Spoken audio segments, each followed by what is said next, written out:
Welcome to mister nobody's review. அன்னைக்கு நம்ம பார்க்குற மூவி வந்து how to make a killing 2026 release ஆன ஒரு black comedy crime thriller movie. இந்த படத்தில் ஃபுல் ரிவ்யூ பார்த்தோம்னா நம்ம சேனலில் இன்னும் சப்ஸ்கிரைப் பண்ணாமல் பார்த்துட்டு இருக்கேன். சப்ஸ்கிரைப் பண்ணுங்க. டெலிஸ்மெண்ட் அப்டேட்ஸ் உங்களுக்கும் நிறைய மூவிஸ் அப்டேட்ஸ் வந்துகிட்டு இருக்கும். இந்த படத்தோட கதை எங்கே ஆரம்பிக்கும் அப்படின்னு பார்த்தீங்கன்னா, இந்த படத்தில் மெயினான ஒரே கேரக்டர் வந்து பெக்கெட் ரெட்ஃபெல்லோ. அவருக்கு ஏன் அந்த ரெட்ஃபெல்லோன்ற அந்த பட்ட பேர் வந்துச்சு அப்படின்னு பார்த்தீங்கன்னா, ரெட்ஃபெல்லோன்னு சொல்லிட்டு ஒரு ஊர்லேயே வந்து ரொம்ப மதிக்கத்தக்க ஒரு ஃபேமிலி.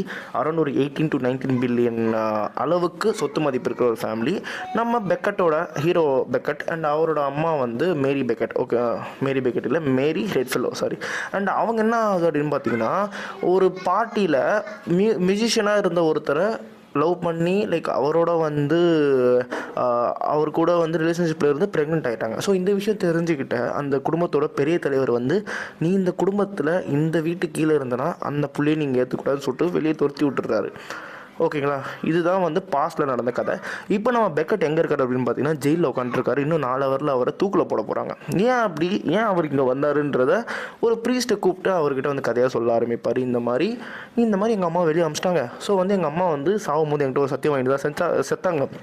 இந்த மாதிரி உனக்கானதை வந்து நீ என்ன ஆனாலும் விட்டுறாத புடி அப்படின்ற மாதிரி. ஸோ இவர் வந்து கஷ்டப்பட்டு வேலை செஞ்சு, ரொம்ப ஹார்ட் ஒர்க்கிங் மேன், கஷ்டப்பட்டு வேலை செஞ்சு வளர்றாரு. சின்ன வயசில் வந்து ஜூலியான்னு சொல்லிட்டு ஒரு ஃப்ரெண்டு இருந்திருக்கா. பட் அதுக்கப்புறம் அந்த ஃப்ரெண்ட்ஷிப் அப்படியே கட் ஆயிடுச்சு. தென் அதுக்கப்புறம் வளர ஆரம்பிக்க இவர் என்ன பண்ணுறாரு அப்படின்னு பார்த்தீங்கன்னா, ஒரு முடிவுக்கே வராரு.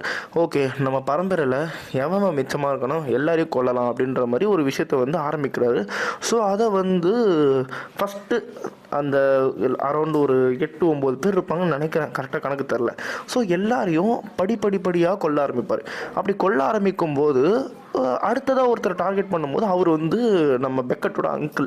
அவர்கிட்ட போய்ட்டு சொல்லும்போது, இந்த மாதிரி நான் உங்கள் கசின் அப்படின்னு சொல்லும்போது, எனக்கு ரொம்ப கஷ்டமாக இருக்குது அந்த டைமில் அவர் அப்படி பண்ணது உனக்கு. ஏன்னா வந்து பெரிய தலைவர் தான் தோற்றி விட்டுருப்பார். இவர் சொல்லுவார், நீ பேசாமல் என் கம்பெனியில் வேலைக்கு வந்து அப்படின்னு சொன்னேன். கம்பெனிக்கு வேலையை சேர்த்துருவார். அதாவது அவரோட கம்பெனியில் அவரே வேலைக்கு போயிட்டு இருப்பார். ஒரு நல்ல பொசிஷன் வந்துடுவார். பொசிஷன் வந்ததுக்கப்புறம் தன்னோட இன்னொரு கசனை கொல்லும்போது அவரோட கேர்ள் ஃப்ரெண்டுக்கு இவரை பிடிச்சி, இல்லாட்டி இவர் 2 பேரும் கல்யாணம் ஆகிற வரைக்கும் போயிடுவாங்க. போனதுக்கப்புறம் நடுவில் அப்பப்போ வந்து இந்த சைல்டுஹுட் ஃப்ரெண்ட் ஜூலியா வந்து நம்ம ஹீரோவை பார்த்துட்டே இருப்பாள். பார்த்துட்டு ஒரு மாதிரி இவளுக்கு சஸ்பீஷியஸாகவே இருக்கும்.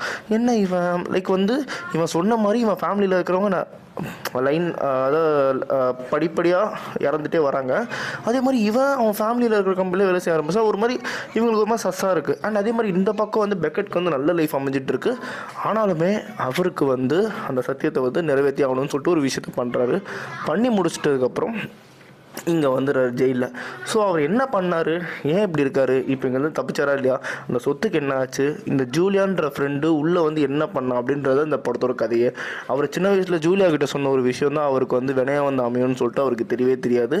ஆனால் படத்தோட கிளைமேக்ஸும் சரி, எதுவாக இருந்தாலும் சரி, அந்த லாஜிக் மிஸ்டேக் இல்லாமல் ரியாலிட்டினா என்ன, பணம் இருந்தால் என்ன வேணால் பண்ணலாம் அப்படின்ற அந்த விஷயத்தை கொடுத்துருப்பாங்க. அதே மாதிரி இந்த ட்ரூ லவ் வந்து நிலைக்காது அப்படின்ற மாதிரி ஒரு நல்ல ஒரு மெசேஜ்னு சொல்ல மாட்டேன், ஒரு ரியாலிட்டி செக் மாதிரி காமிச்சு விட்டு போயிருப்பாங்க. எனக்கு இந்த படத்தில் வந்து எக்ஸிக்யூட் பண்ண விஷயம், அந்த விதம் ரொம்பவே பிடிச்சிருந்தது. நானும் நினச்சேன் இந்த படத்தை பார்க்கும்போது நம்ம குழம்பிடும், சரி ஏதாவது ஒரு குழம்போ, அதே மாதிரி ஏதாவது ஒரு இடத்துல லாஜிக் மிஸ்டேக் அப்போல்லாம் எதுவுமே இல்லை. பர்ஃபெக்டான எக்ஸிக்யூஷன். அவர் வந்து அந்த படிப்படியாக போயிட்டு ஒருத்தரை கொள்கிற விதமே வந்து ரொம்ப அழகாக எக்ஸ்பிளைன் பண்ணியிருப்பாங்க. ஒரு பக்காவான படம் அப்படின்னு நான் சொல்லுவேன். உங்களுக்கு வந்து ஒரு ஸ்லோவாக போகிற ஒரு பிளாக் காமெடி த்ரில்லர் பார்க்கணுன்னா இந்த படத்தை நான் ரெக்கமெண்ட் பண்ணுவேன். ஒரு நல்ல படம். அதனாலே இந்த படத்துக்கு நான் ஒரு 4 தருவேன். எனது மூவி பார்க்கணும், நம்ம சேனலில் சப்ஸ்கிரைப் பண்ணுவேன். நான் மிஸ்டர் நோபடி சந்திக்கிறேன். Bye, have a great day guys.